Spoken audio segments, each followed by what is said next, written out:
श्रीमद्भागवतम चतुर्थ स्कंध अध्याय 3 श्री शिव तथा सती का संवाद। मैत्रेय ने आगे कहा, इस प्रकार से जामाता शिव तथा श्वशुर दक्ष के बीच दीर्घ काल तक तनाव बना रहा। ब्रह्मा ने जब दक्ष को समस्त प्रजापतियों का मुखिया बना दिया तो दक्ष गर्व से फूल उठा। दक्ष ने वाजपेय नामक यज्ञ प्रारंभ किया और उसे अत्यधिक विश्वास था कि ब्रह्मा जी का समर्थन तो प्राप्त होगा ही।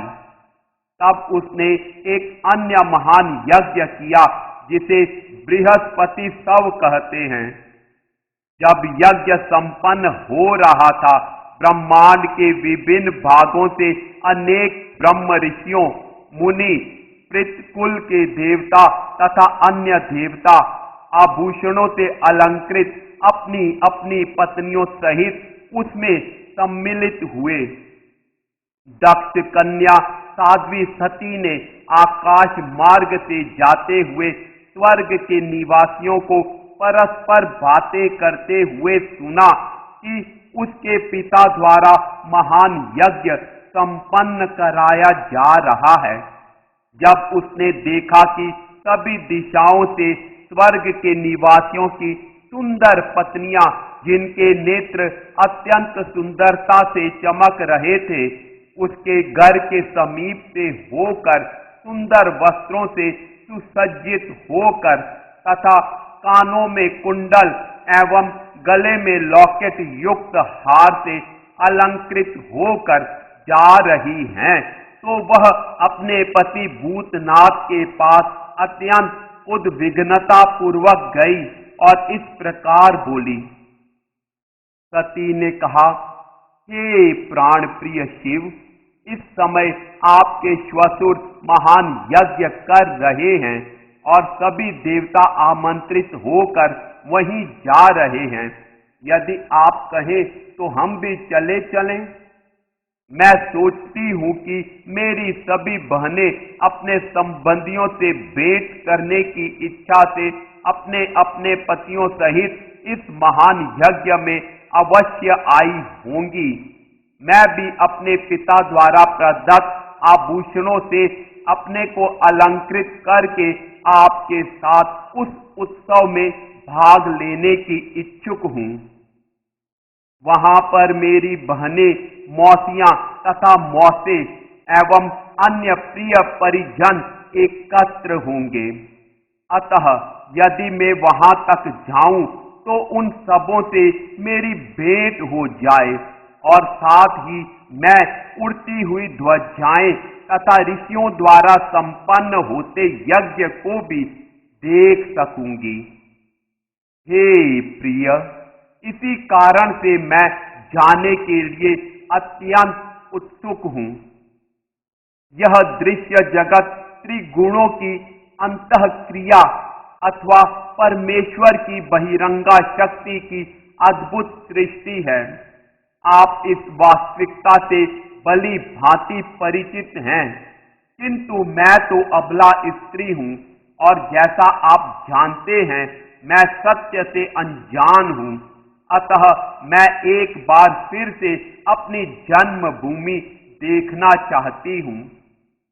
हे अजन्मा, हे नीलकंठ, न केवल मेरे संबंधी वरना अन्य स्त्रियां भी अच्छे अच्छे वस्त्र पहने और आभूषणों से अलंकृत होकर अपने पतियों तथा मित्रों के साथ जा रही हैं। जरा देखो तो कि उनके श्वेत विमानों के झुंडों ने सारे आकाश को किस प्रकार सुशोभित कर रखा है। हे देव श्रेष्ठ, भला एक पुत्री का शरीर यह सुनकर कि उसके पिता के घर में कोई उत्सव हो रहा है, विचलित हुए बिना कैसे रह सकती है। यद्यपि आप यह सोच रहे होंगे कि मुझे आमंत्रित नहीं किया गया, किंतु अपने मित्र, पति, गुरु या पिता के घर बिना बुलाए भी जाने में कोई हानि नहीं होती।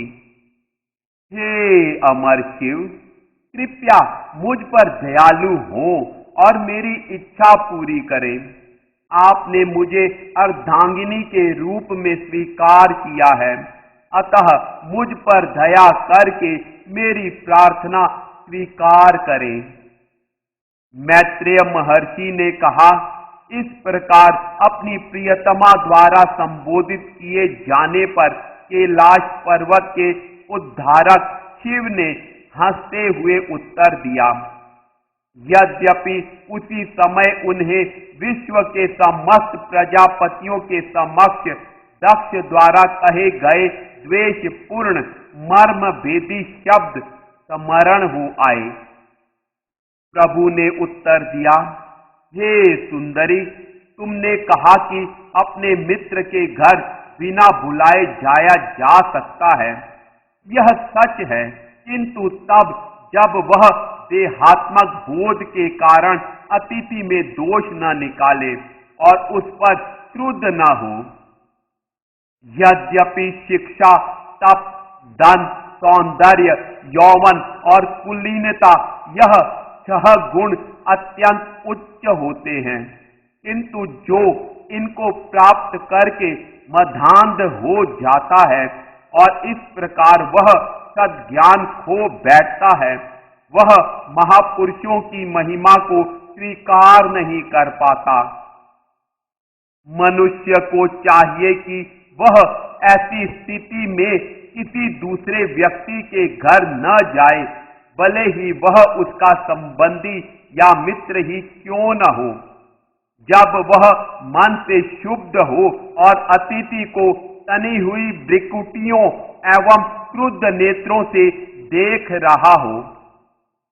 शिव जी ने कहा, यदि कोई शत्रु के बाणों से आहत हो तो उसे उतनी व्यथा नहीं होती जितनी कि स्वजनों के कटु वचनों से होती है, क्योंकि यह पीड़ा रात दिन हृदय में चुभती रहती है।